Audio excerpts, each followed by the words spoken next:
An improvement on template matching theory is a theory called prototype theory. The limitations of template theory can be dealt with by imagining that the template is not a literal match with an object, but an average or typical instance of the many different views of that object. And so we'll use the word prototype for that. The prototype of the object is sort of the average of all the different members of that category that you've seen before. So dogs are a really great example because the different breeds give us a lot of varieties. These are all the different examples of dogs that we've seen, or exemplars, different breeds, right? And maybe what happens according to prototype theory is that we derive, based on these different dogs that we have actually seen, we derive a sort of typical or average dog, and that this is a prototype dog that is what's stored in our memories. We may perhaps recognize or have memories of these individual dogs, but maybe not. We might have walked past some of these dogs on the sidewalk and never paid them any attention and won't actually remember seeing them. But we had recognized them as dogs, and maybe they will have influenced the overall image in our mind of what a typical dog is. And so that's the idea of prototype theory. We don't store the actual image of every dog we've ever seen. Instead, the dogs that we see create a mental image of a prototype of a dog, kind of a typical or average dog. And then when we walk around and see other animals, we just sort of match the animal that we're looking at up with our prototype, and we figure out, oh, is this a dog? Is it similar to my prototype of a dog? Or is it similar to my prototype of a horse or rabbit or some other animal? So here we can see the prototype is the one that's derived, sort of the typical one, and here these are the ones that we actually see, the exemplars. Now, prototype theory has been tested through a kind of a creative type of study. Solso and McCarthy created prototypical faces from a police identikit. And so for each prototype, they created exemplars that varied in their degree of similarity to the prototype.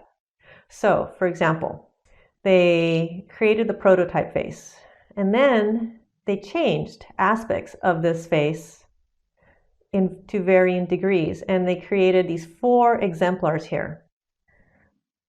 One exemplar was pretty similar to the prototype.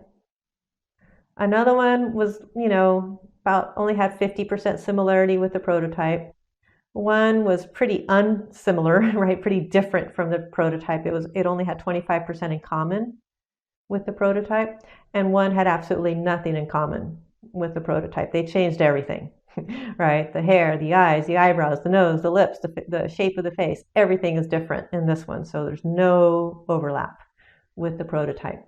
In this phase, participants in the study were never shown the prototype. They don't see this, at least not till much later.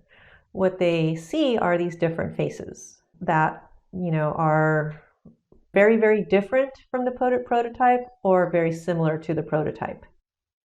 And so it turns out that because they see a bunch of these faces that are either 25%, 50%, or 75% similar to the prototype, when they later on are shown a series of new faces that they've never seen before, or these exact faces that they have seen before, and they're asked just to judge whether the face they're looking at is old or new. Old would be, it's one of these that I saw, an hour ago or a half hour ago. Or it's new, I've never seen this face before. And what's interesting is when they did the study, they were pretty good at noticing when a face had never been seen before. So here, these are new faces.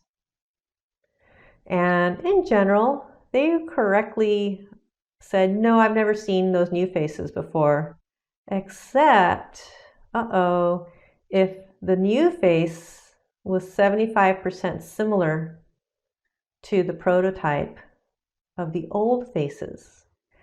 Now, the old faces, they were pretty accurate at recognizing them and saying, yep, I've seen those faces before. But you know what's really interesting? Look at the faces that they felt they had definitely seen before with the highest level of confidence. It turns out it was actually the prototype. They'd never seen the prototype before. They never saw a face that was absolutely 100% identical to the prototype. But they mistakenly thought they had seen the prototype before. It seemed really familiar because, according to prototype theory, when they looked at these exemplars that have varying levels of similarity to the prototype, what happens is in their memories, they store the prototype. They create the prototype. And then if in the later phase of the study, either immediately or 6 weeks later, if they're shown that prototype face, it seems as if they've seen it before. They never have, but it's evidence that it looks really familiar to them, probably because they have created that prototype for themselves in their memory and stored it. So the more similar the faces were to the prototype, the more they thought they'd seen it before, and the highest level of confidence for, yes, I've seen that face before, went to the prototype, although they had never, ever, ever seen it before. Neat, huh?